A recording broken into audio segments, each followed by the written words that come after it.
So let's get started. I'd like to introduce tonight's speaker as well as next week's speaker, Greg Labbé, who is one of the founding principals of BlueGreen Consulting Group. I will let him tell you a little bit more about what they do before he sort of launches into his discussion. Okay, thank you.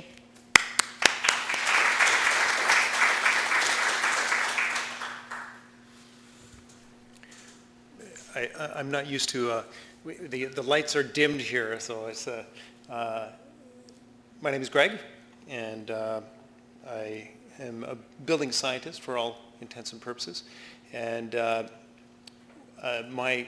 company, Shervin Akavi, my business partner, is BlueGreen Consulting Group. We work with builders and architects, and tonight's presentation is primarily focused on residential. A lot of the features that you'll see, however, do happen in commercial construction as well. There are things to be fixed everywhere in our estimation. So we're largely business to business. Some of the tools we use to depressurize larger buildings, you know, the typical blower door fans, infrared cameras, bolometers for measuring flow rates, and we use the computer to do energy simulations. I always joke, you know, my daughter was saying, what do you got a computer on there for? Everyone uses a computer, of course. But not everyone uses computers to do energy simulations, and I wanted to sort of reinforce the fact that it is an incredibly useful tool. We do duct leakage testing on systems, especially if ductwork runs outside of the building envelope, like in an attic. Sometimes it gets pretty crucial to quantify that. Airflow through any kind of grill, air handlers, etc. So the buildings we test are homes. Sometimes they're off-grid homes. In Saugeen, the one on the top here was Prince Edward County. I'm just trying to think here. Oh, there's the laser. Prince Edward County. This is down the street from me in the Junction, High Park area.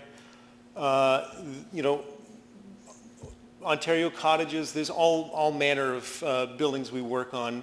Front streets, you know, conservation area in London, Fanshawe Lake.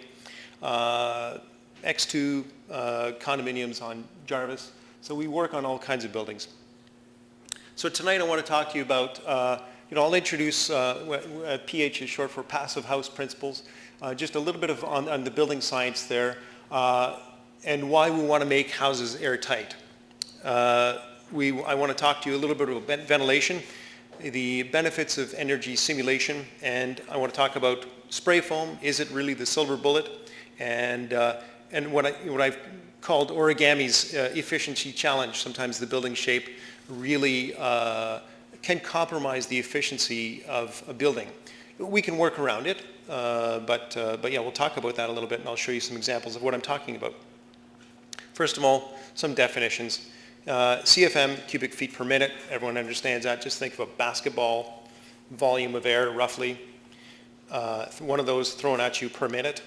An air changes per hour at 50 pascals. So if I depressurize this room to 50 pascals of pressure, which is not a lot of pressure. If I pull up milk in a straw less than a millimeter, that's about 50 pascals. It's not a lot of pressure, but to a building, it's an incredible amount of pressure. And we call an air change per hour the exchange rate, the air leakage rate of a building. HRVs, for all intents and purposes, we'll equate it to an ERV, which is a heat recovery or enthalpic recovery ventilator. PV is for photovoltaic, air source heat pump, ground source heat pump, and domestic hot water. Sorry, that was a bit of a slip there. So where do you stand on comfort? Where do you stand on efficiency? Does anyone here really try to push the envelope by building super efficient buildings? Who's designing? Is there a show of hands of? I guess in this day and age of cheap oil, fill her up, as they say. So yeah, you know, it kind of reflects what I'm feeling from the market right now. The demand for, residentially especially, for high performance. There's a small niche of high performance builders, of high performance architects, and I feel that it is growing, interest is growing, but yeah, it's definitely taking a long time to come. I think we've been waiting in Canada since the 70s. So how does my house work? So contrary to popular belief, heat moves in every direction, including through the floor. There's this, people often conflate convection with, oh my gosh, look at that. I just turned it right off. I pressed the wrong button here. Let's see here. Oh, there we go. Don't press the square button, whatever you do. People often conflate the heat loss as heat moving up with convection. So there's conduction, convection, radiation, wind effect, stack effect, and combustion and ventilation effect. The stack effect here is a really big driver in North America as far as comfort goes, and we'll talk a little bit about that a little bit later on.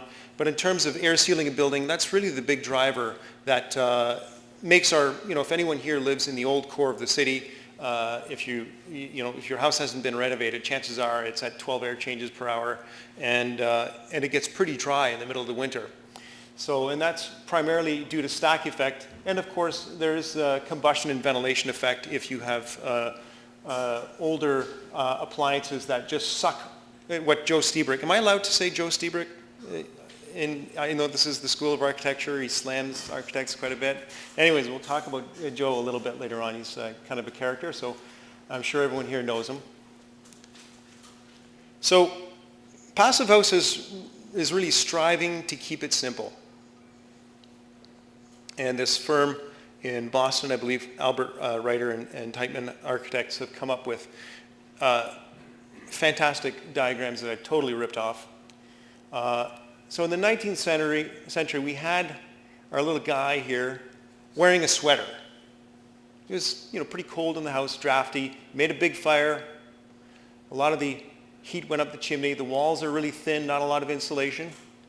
Now enter the 20th century, where it's the technological hubris of humanity, where we've got a machine that will solve everything.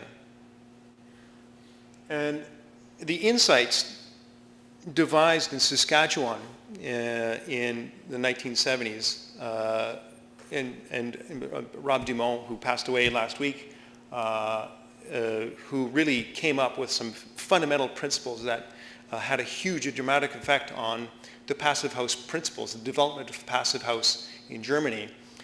Really, they are the ones who developed this concept of super insulated buildings that are airtight, where if we have a heat exchange unit for exchanging the air, because we make it an airtight house, we have thick walls, and we're harvesting the energy from the sun. This is something that all architects study, the harvesting of the sun. And of course, why our little person here is moving around is because the body heat is significant. It actually is a source of heat in a super efficient house. So the three principles of passive house are quite simply reducing heat loss with lots of great insulation, reducing air infiltration by having that don't lift your red pen off the paper trick, and reducing heat loss and thermal bridges. And this is where we get into the whole origami, the complex structures. We want to make sure that we get at least R12 or a certain amount of R value on one side or the other of that structure. So passive house works by capturing the heat of people, the heat of equipment, and harvesting the energy from the sun. And of course, it works as well by setting the height and depth of that eave, making sure that the window treatments and the height of the window here just harvest the sun during the heating season. We don't want to harvest the sun in the spring and fall necessarily, or the summer for that reason. And of course, lastly, providing fresh air through heat recovery. So we'll talk about that in a little bit. So these houses are here, these furnaceless houses, using air source heat pumps to heat houses. And everyone here is familiar with an air source heat pump, those little mini splits that hang on the wall, a little box on the outside of the house. Totally simple.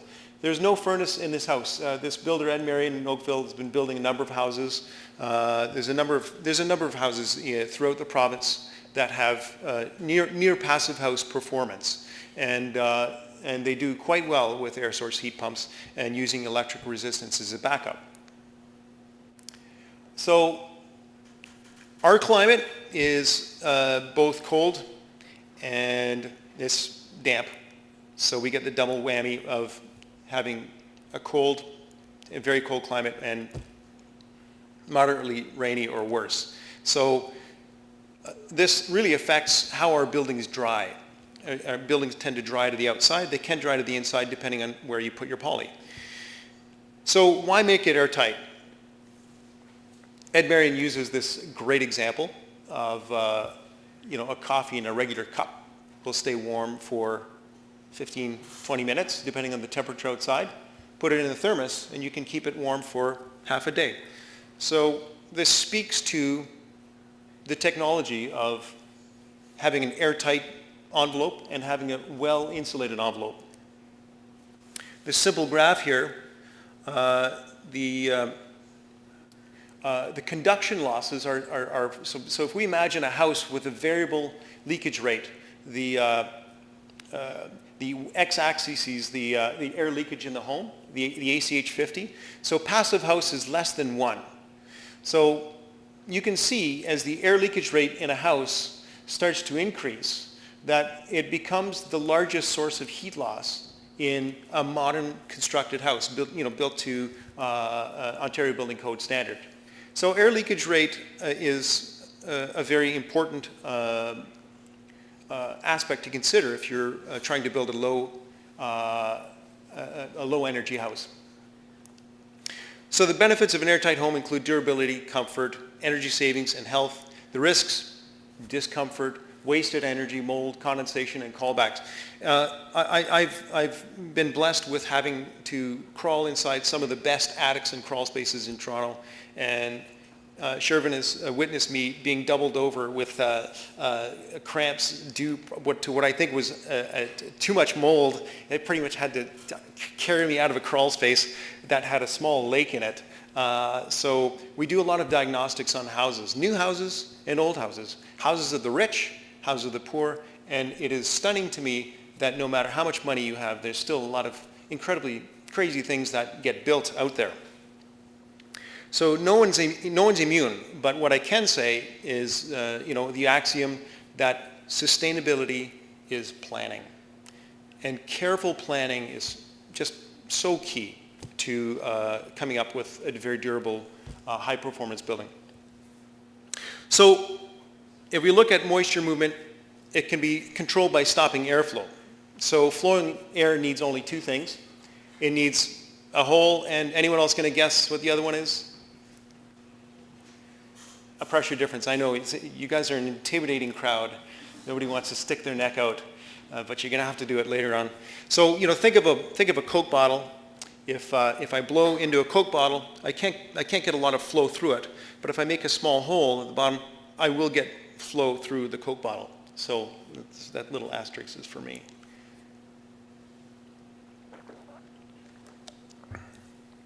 So a lot of people ask why this 0.6 air changes per hour at 50 pascals, the PHI standard in Europe.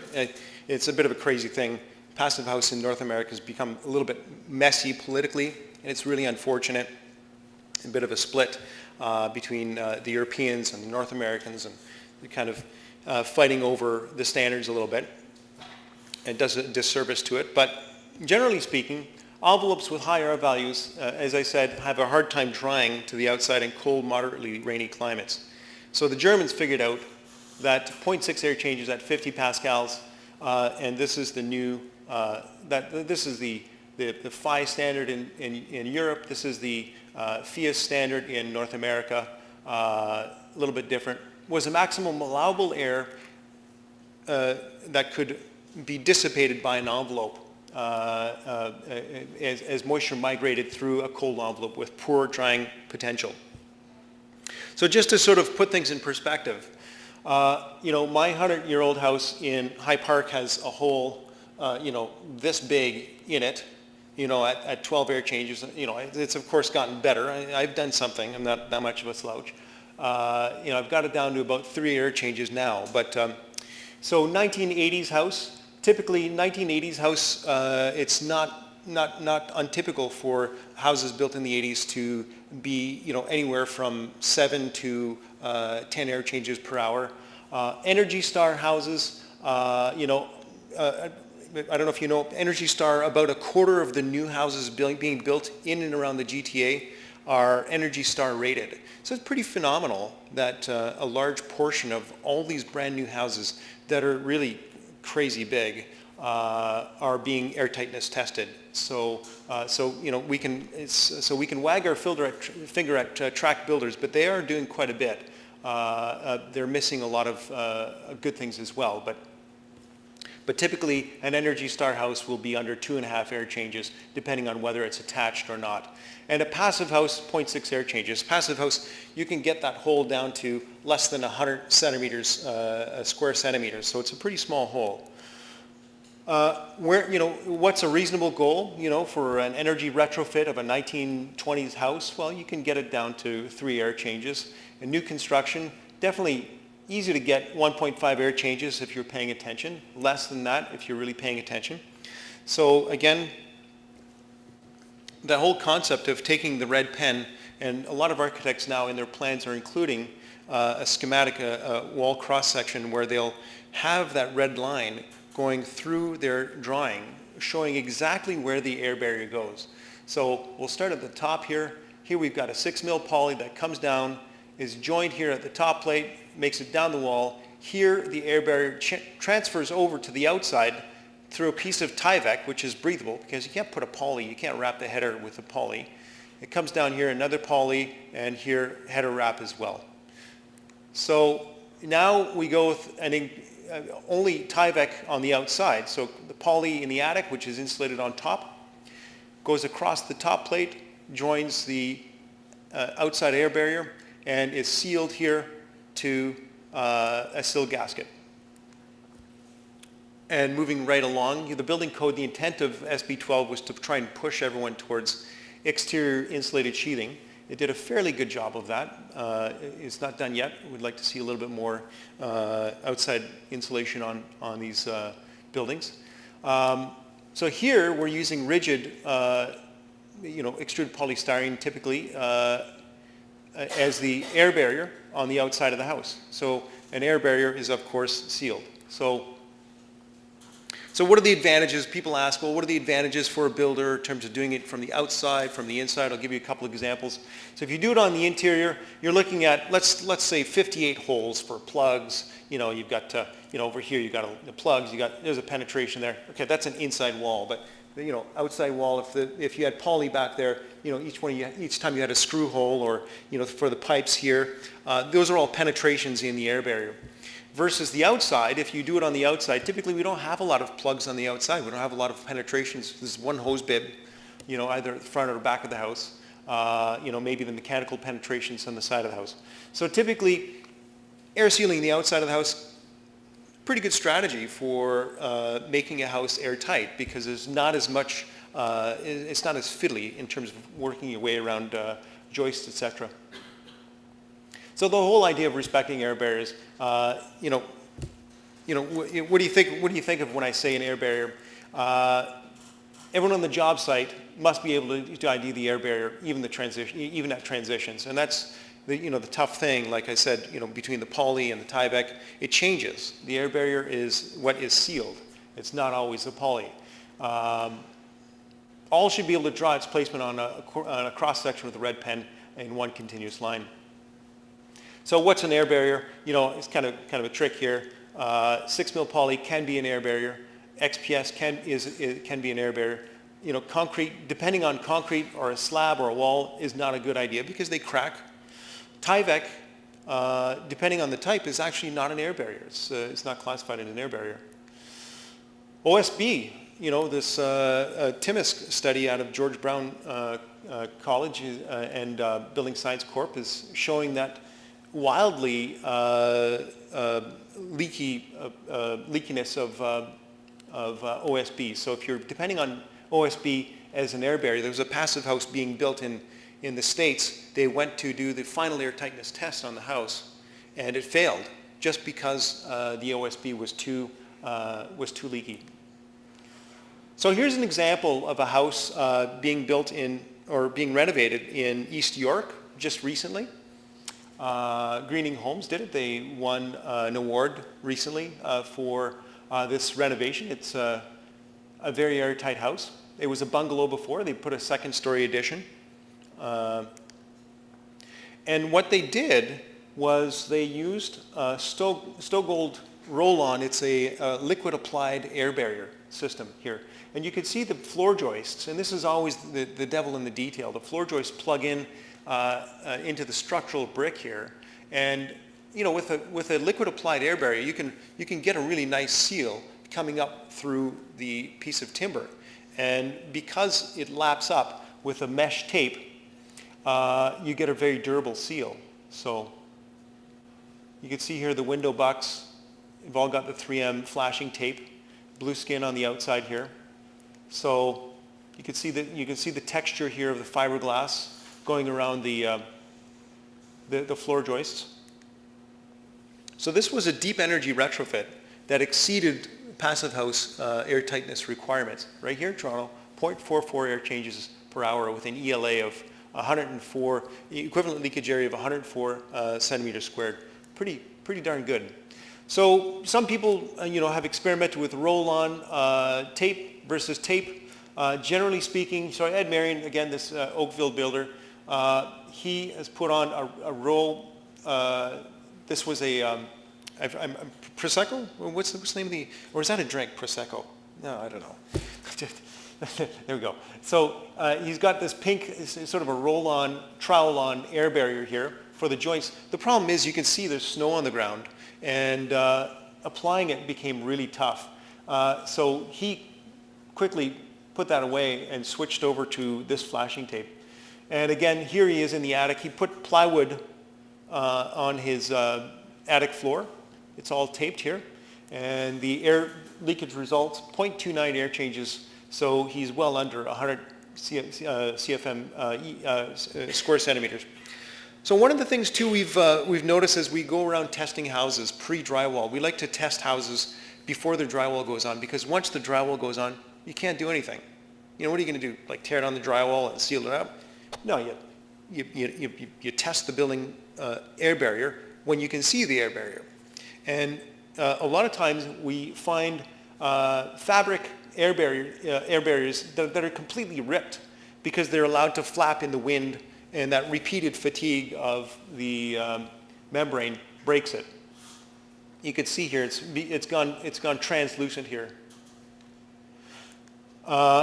Penetrations in air barrier systems. So not a lot of people think of the concrete slab, as a source of air leakage, but it certainly is when you start depressurizing.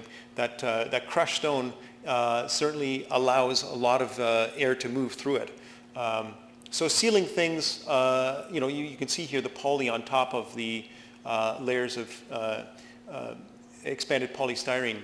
So, there's a couple of reasons why we want to seal it up, for radon as well as for comfort, keeping the air leakage down. So don't underestimate the air leakage that can happen sub-slab.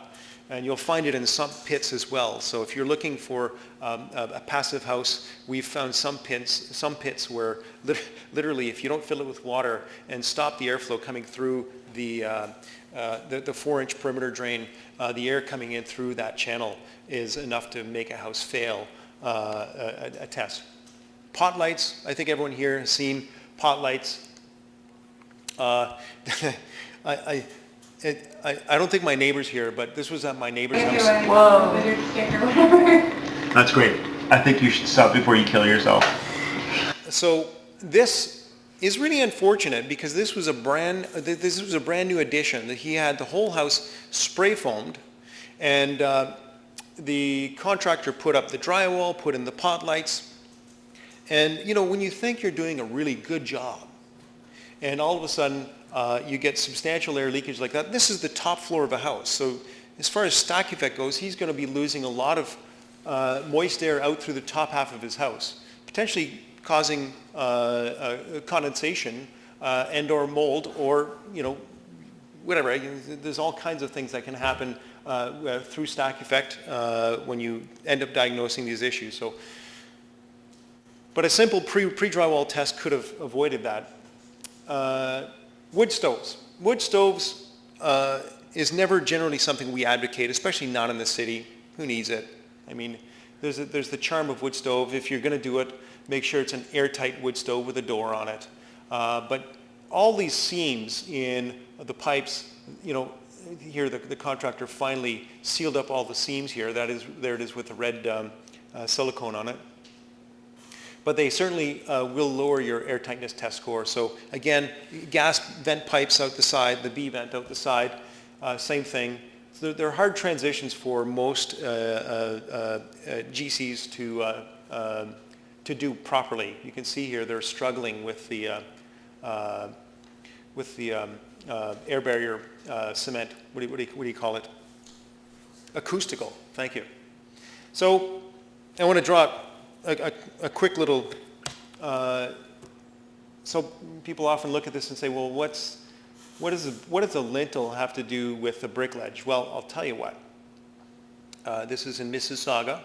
The builder gave homeowners 3 different sheathing options, and the sheathing options were all different thicknesses. And as you know, when you put a different thickness of sheathing on your building, well, it pushes the brick out. So on a particular house, the bricklayers got to the steel lintel, and the steel lintel projected too far into the house to the point where they had to break the sheathing open in order to get their lintel in. So just make sure that your foundation, you're allowing for the foundation thickness. I know you guys all know this. I'm preaching to the converted here, but it's amazing what you see out there.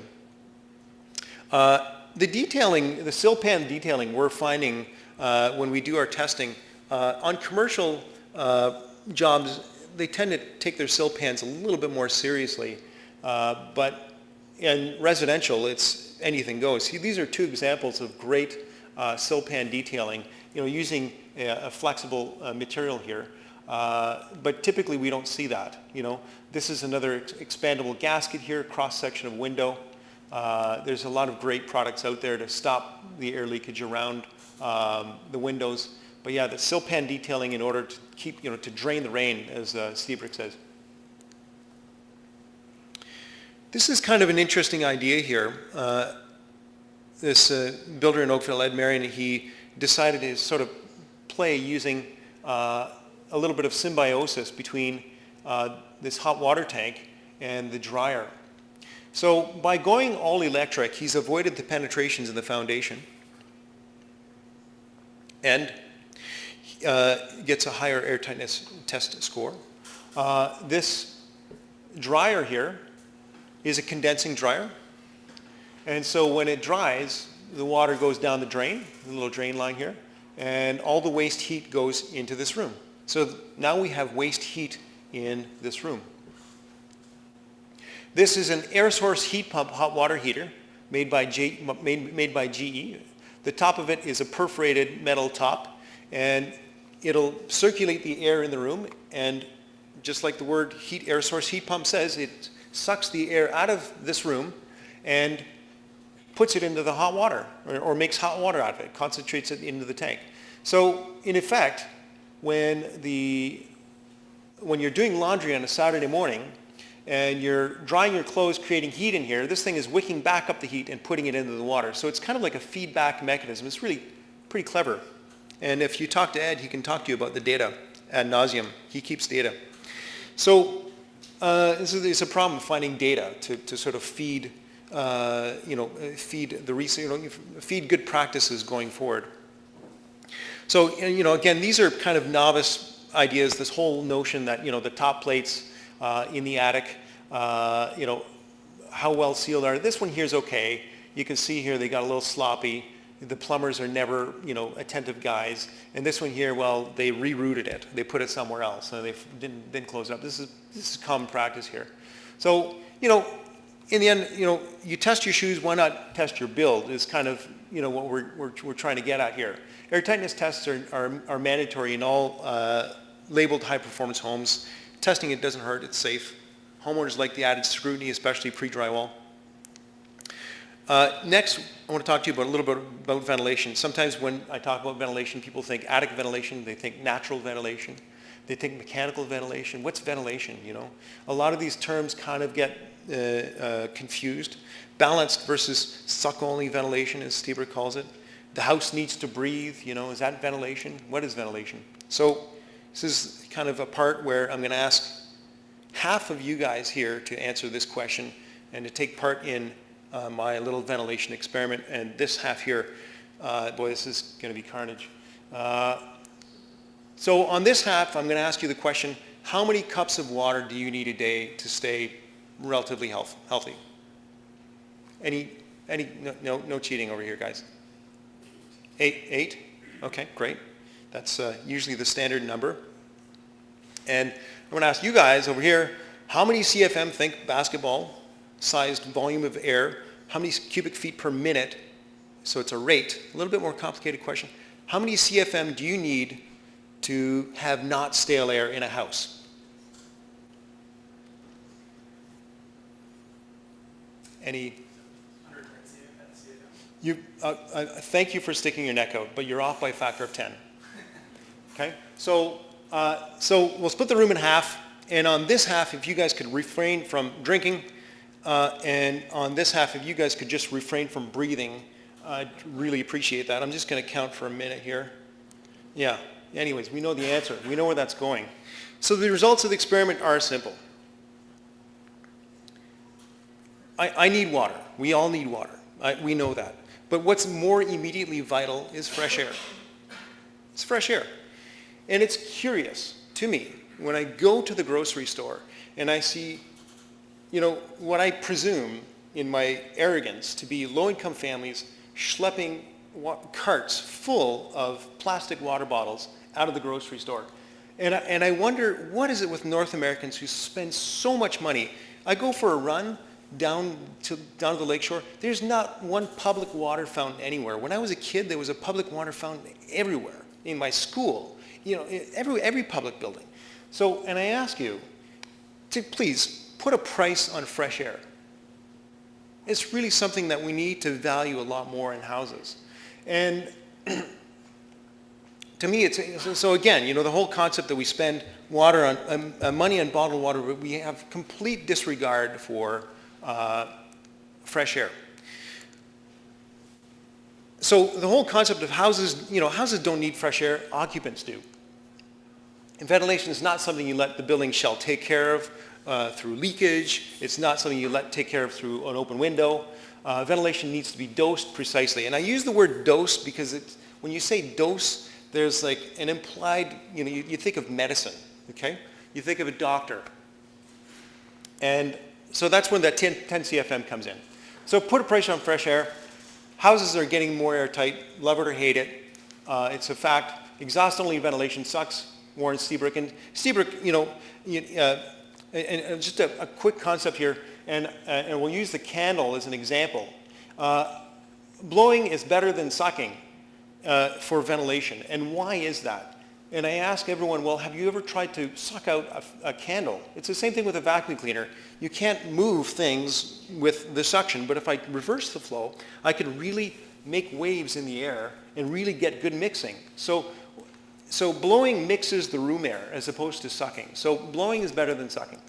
So we're going to go through a little Stieber trek here. But if the only option is sucking over nothing, then sucking still sucks, but it's better than nothing. But remember, you need to suck a lot, and sucking a lot has its own problems. And here is exactly what the Ontario Building Code allows us to do. Does anyone know what this is? There's a clue right here, and there's a clue here. Can anyone tell me what all of this is? Can anyone tell me what this switch is for? So this is the cheesy artwork in the living room. There's a little thermostat, and right next to it, OBC says this should be labeled ventilation fan switch. There's a light switch. So this turns on what? It turns on an exhaust fan, usually where? in a bathroom, second floor. So how does that relate to ventilation? You know, second floor. When I worked at Greensaver, we used to do the Energy Guide for Houses program. I used to get a call just once a year, but it was like once a year religiously. I'd get somebody give me a call saying, I have this switch next to my thermostat. What's it for? And so I'd have to go through the whole process. So this is what it looks like on the back side. Here's 40 feet of duct running out the back of the house. Back of the house because they didn't want to vent it out the front. Here, if you have suck only, you should have short duct runs. You can't have long duct runs. So going back to steelwork, sucking and blowing at the same time is better than blowing, and sucking and blowing at the same time with mixing is better still. When you add spot intermittent sucking at bathrooms and kitchens, things are fabulous. If you then add energy recovery, you are over the top. And enter the energy recovery ventilator. We all know what it is. Fantastic device. In Toronto, I was at a house. I'll show you a picture later on. So we want to make sure we balance these so we don't pressurize the house. We don't depressurize the house. We also want to make sure that we're delivering the accurate amount of airflow to the different rooms. Here's what a good job looks like. Here's a builder north of the city here who stubs out his pipes and has the spray foamer foam them in situ. Nice job. This is a house that just passed municipal building code inspection here in Etobicoke. Very nice home. Gas meter, exhaust for the dryer. This is the exhaust for the HRV. So this is good. We're exhausting things next to the burst valve. Where's the burst valve? Right here. So all the garbage is coming out here. Now, this is an intake. This is an intake. This is an exhaust for the hot water heater. This is an exhaust for the furnace. This is a drain for the sump pit. What's this and what's this? This is the exhaust for the HRV. So where's the intake for the HRV? Is it this one or this one? This is for the kitchen range. There was a downdraft range hood. Okay. This is the intake for the HRV. Does that look right to you? Would you like to be sucking in your air next to two gas appliances? This is what passes in Toronto, municipally inspected. So you have to be careful. We still don't have the talent to be able to recognize mistakes in our buildings. So let's clear the air. Install balanced mechanical ventilation systems like HRVs, ERVs, doesn't matter which. Commission the system and ensure the ventilation rates meet the installed rates. And for the sake of CSA F326, try to stay away from open-faced wood fireplaces, vented closed dryers, oversized exhaust fans, and range hoods. All of these things have one thing in common. They demand air. And if you compete for air with them, CSA will tell you that you need to put make-up air, and that gets very expensive. So these are the types of things. So this is, here's a house that had, you'll notice this is that drywall? No, there was not a stitch of drywall in this 14,000 square foot house, but they had a barbecue in it. This was black walnut. This is a house here in Toronto. It's now obligatory. Everyone needs a 6-burner stove because we all spend a lot of time cooking, and which is great. I'm glad we're all cooking, but do we really need such large fans? So, and again, if you can say no to the Rumford, dump the Rumford. I think we're going to start a campaign, especially on outside walls. So, simulations avoid catastrophes. So, energy simulations are really important. And yes, this is Sarah Palin. Would you let her drive your airplane? No, they're doing a bozo filter. They said, well, no, you're going to have to use a simulator, Sarah, before we let you fly the plane. I think she failed. So, try before you buy, simulate before you actually build. It's an important step in a lot of buildings. Have a second set of eyes, look over your plans for thermal weaknesses. Computer energy simulation gives objective, data-based information to inform and prioritize the upgrade features. So here's a little pro tip. It helps if the data is entered by somebody who knows buildings and the software. It's super important. And so I like to throw this question out at people. Well, which one of these two buildings is more efficient? And if I ask for a show of hands, it might be 50-50. And that's the thing. We don't know until we do an energy model or until we knock on the door and we say, well, how much do you pay for gas and electricity? How much do you pay for gas and electricity? But an energy model can tell us pretty quickly which one is more efficient. You never know. So here's a quick little experiment. Consider a wall with a window in it. We've got sort of the bottom of the line, R2 wall, window with R20 in the wall. If we, what's the R value of the entire wall assembly? I ask you, and you are going to respond, R2, R20, what's the average wall R value? It's about R12. I'll answer for you. So now if we say, well, let's bump up the wall R value to R40, and we're still with the same crappy window, put spray foam in the wall. Silver bullet. What do we get? What's the R value? 16.5. So we've gone from 16 to 12 by doubling the R value here. Is this working? No, it's not. You're only as strong as your weakest link here. Your weakest bridge. So now if we go back to the same wall assembly, we put an R8. What do we get? R18. So that's how you increase the energy efficiency of a building using energy models. You don't guess. So pro tip, you're only as strong as your weakest thermal bridge. So this is what thermal bridging looks like if you had an infrared camera. Okay, we try to minimize the amounts of studs, and if we don't have the studs, we put a space between the studs, double wall system, or we put insulated sheathing on the outside. And generally speaking, it takes about R12 of continuous insulation or more to eliminate thermal bridges. Window detailing and selection done with an energy model is really simple. The software gives you some pretty detailed data that's very useful when deciding, well, am I going to put double pane or triple pane? Am I going to go with the low E coating? What kind of spectral coating is optimal on the south side, on the north side, etc. So because it's the most expensive element that goes into the house, generally speaking, the energy model helps to optimize window coatings easily and accurately, and optimize the position of the overhang and position it in the wall to avoid overheating, especially spring and fall. So here's an example where, I'm just going to make this up. The base case was a double pane window, and the upgrade case was, a triple pane window with a certain kind of coating. So you can see here, you can break it down by month as to what the solar heat gain in each month is. Pretty powerful data. When you see in January and February, the solar heat gain is really high. January, February, March. Compare that to the summer. This is not bad. This is exactly what we'd want.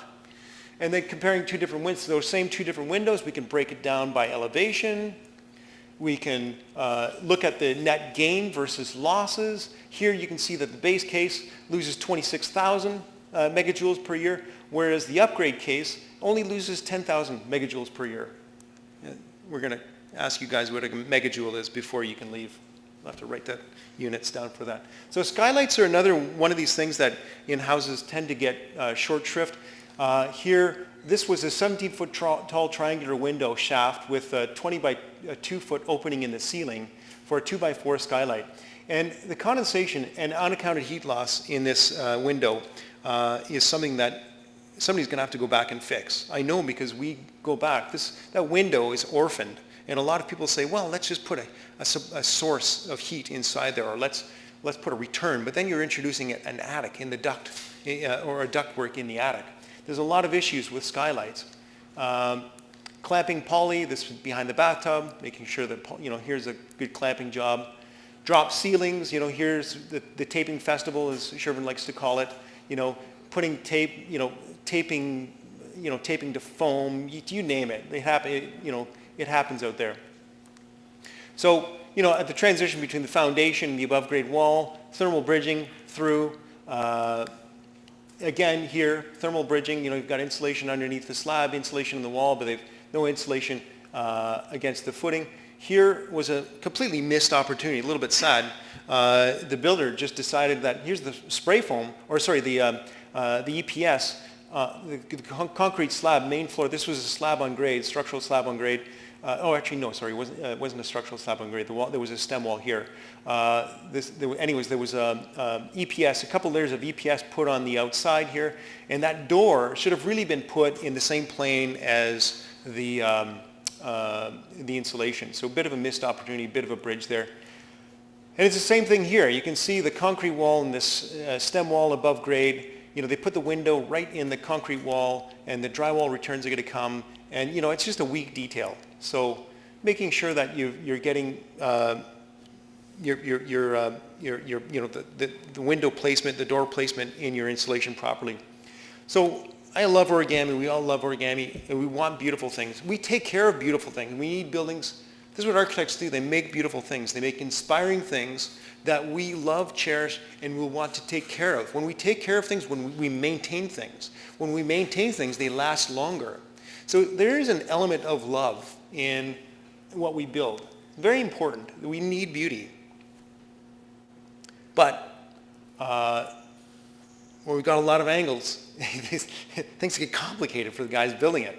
So, and here's a killer detailing. I love driving in and around Toronto. You look at all these chimneys, and they're all fake chimneys. All this detailing, and it's just it makes me a little bit sad. But I mean, I guess it's a lot of square footage, better than the bungalow we had 10 kids growing up in the county. Anyways, so there's a lot of complicated things. We build complicated things. The stem wall here. Look at all the steps in it. I mean, it's hard to make things airtight. Is there a better way? Well, maybe. I mean, there's it's just something to consider. Here is. So I'd like to rail against the mini side attics, and these are very common in a lot of the houses. When you drive out to Brampton, north of Toronto, everywhere, new subdivisions, you see this bump out. And this bump out costs a lot of money. The people making the foundation had to bump that out. And you come up here, and this corner here does not line up with this one. So there's a small attic in here, there's a small attic in here, and they're not going to be insulated properly. There's a lot of detailing. Here's the same thing. This corner comes up, and there's another corner there, and they don't line up. So there's a small attic right above this window. Again, same thing. And you also know there's a big steel beam right here holding up all this brick. Again, this corner doesn't line up with this. There's a steel beam holding up this brick. Again, the bump out.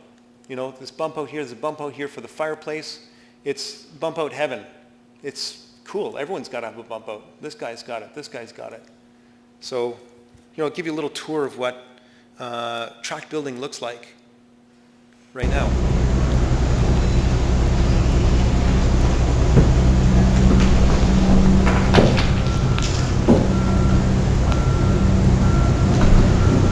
So there's that.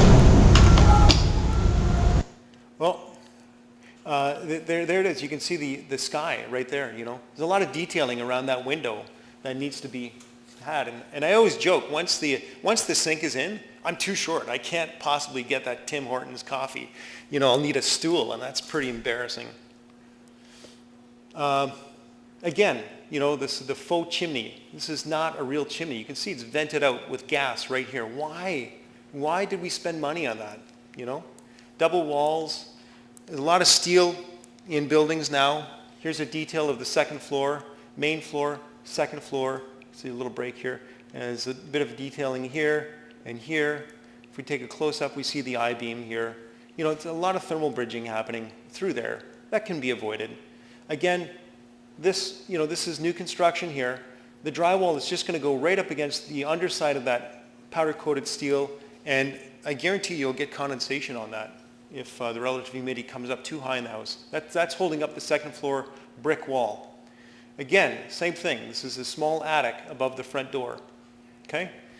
So I'm going to show you the wall that separates the garage from the living room. Putting ducts in corners is very common. It shouldn't be. So this is holding up right here, that's holding up the brick above the garage door. Okay? There's a big steel beam here. I should turn the sound off, but... And here's another column holding up a number of floor joists on the second floor. You can see the air barrier has been punctured here. And the end of that floor joist is going to be touching the back of the drywall. So these are details. Sorry, I think I better cut to the next scene. A little bit of swearing going on there. So the detailing around steel. The steel is hard to detail. It's hard to do properly. This is, my sister-in-law's house. I went to go visit it. This is Mattamy Homes, and I'm sure it's not their finest work, but man, they bought a brand new house, and this is what the foundation looked like inside. You can see the light of day. This is what ideally a beam pocket looks like. What the decks look like out on some of these new houses in Mississauga. Here, this is in the this is in High Park, a lot of steel. Insulation should go on one side or the other of steel. But what it looks like with infrared, that same detail right here, okay?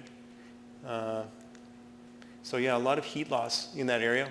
So this is an interesting little diagnostic we did. I got called to this guy's house, and he said, my wife can't use the toilet anymore because the water line is frozen.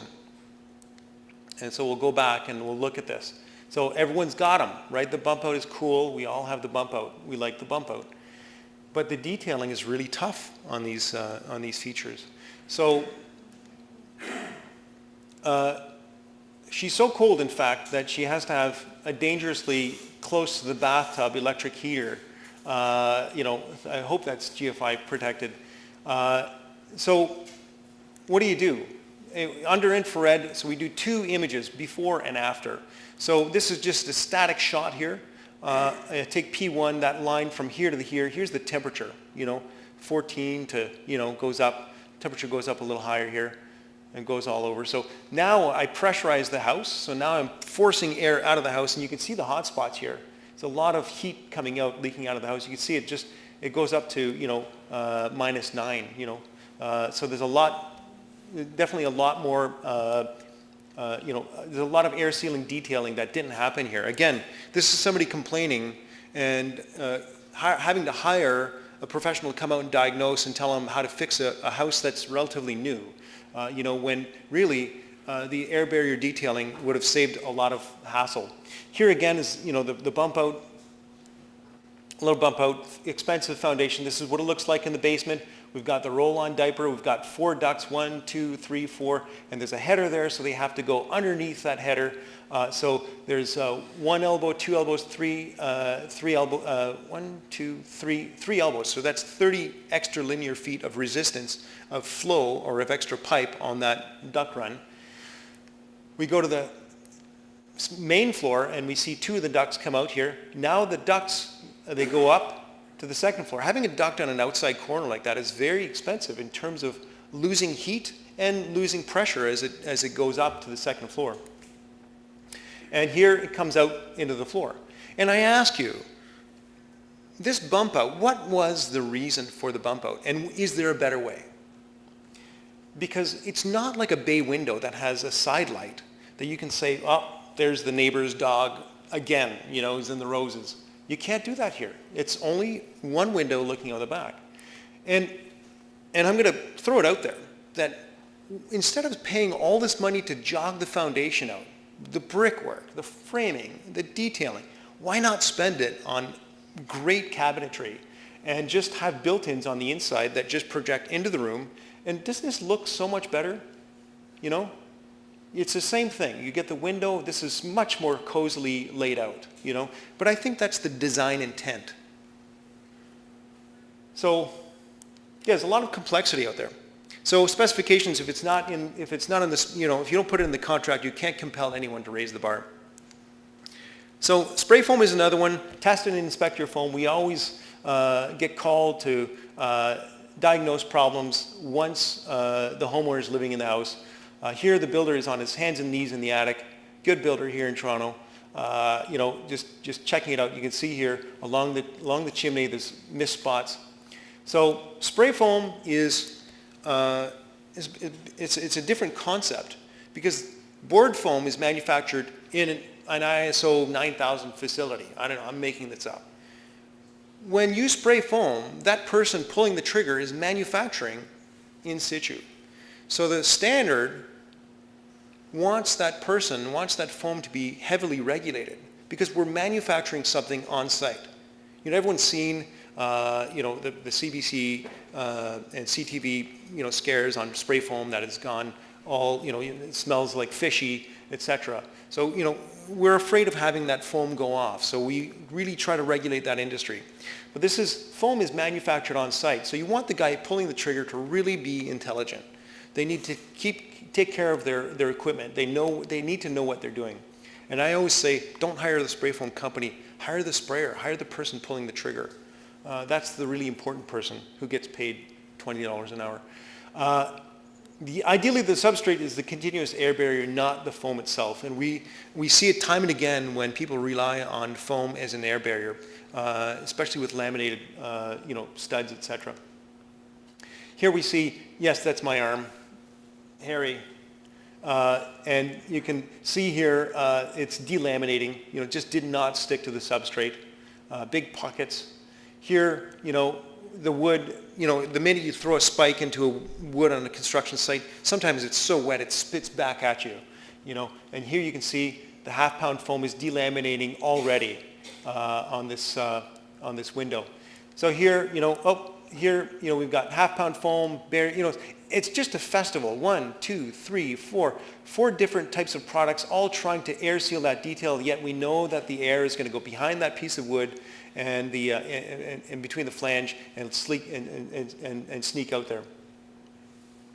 So ducts and unconditioned spaces. I'm wrapping up here. If everyone's wondering when's he going to be quiet. Installing ductwork outside the envelope is never a good design, and we try to avoid it. We try to recommend hot roofs in cases where it can't be avoided if the house is really big and there's 2 heating systems, etc.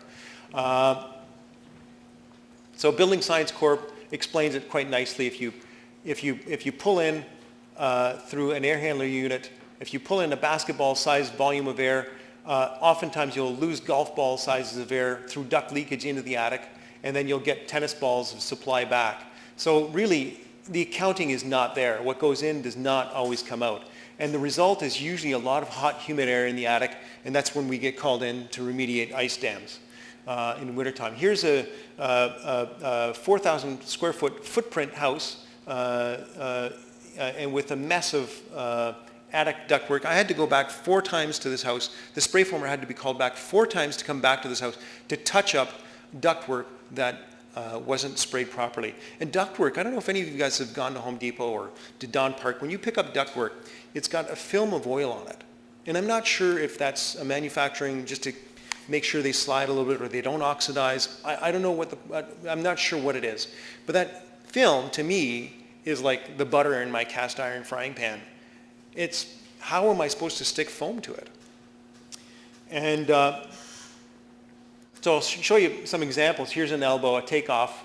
There's like 0 R on there because there's no foam. I mark stuff out with a marker.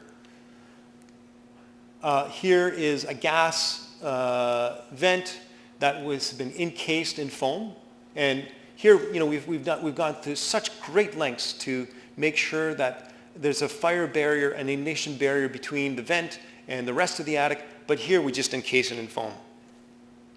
Complete disregard.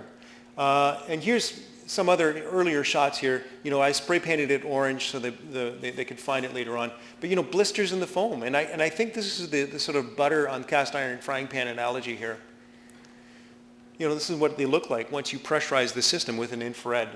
Not a great shot, but so and we go on to a lot of the houses, exposed floors, a lot of ductwork that runs through them. This is quite common in and around Toronto, houses being designed with ductwork for the big room above the garage. This is the bathroom above the front porch, and yes, that is above the front. It's stunning to me. I don't know if that's stunning to you. I hope it is, to see 2 duct runs come up against powder-coated steel and being completely exposed. I mean, they might drop frame that and try to insulate it, but it gets short shrift no matter how you slice it. This was a very interesting call I got in the middle of the winter. The house was under construction, and the lady said, "It's raining in my attic." And I said, "Well, okay." My first thing that I thought was, "Well, do you have an attic hatch on?" She said, "No." I said, "Well, put an attic hatch on." So I got there. They had just poured the slab. The slab was curing. Actually, the slab had been curing for a couple weeks, but still, there's a lot of moisture coming off the slab. It was winter. They had the salamander, the propane heaters. Propane heaters, what's the product of combustion? Propane? Heat, CO2, and moisture. A lot of moisture, right? So, and then they were spray painting the walls with latex-based paint. So all that moisture is in the air, and she's got the attic hatch open, and all that moisture is just rushing up into the attic, touching the cold sheathing, because the sheathing is staring the night sky, which is absolute zero. It's cold. There's no radiation coming back to hit that roof. It's just a net loss out. So that sheathing is really cold, and yeah, it was raining in her attic. So basically, seal up the attic, and we found a couple of other things, and I'll talk to you about that right now.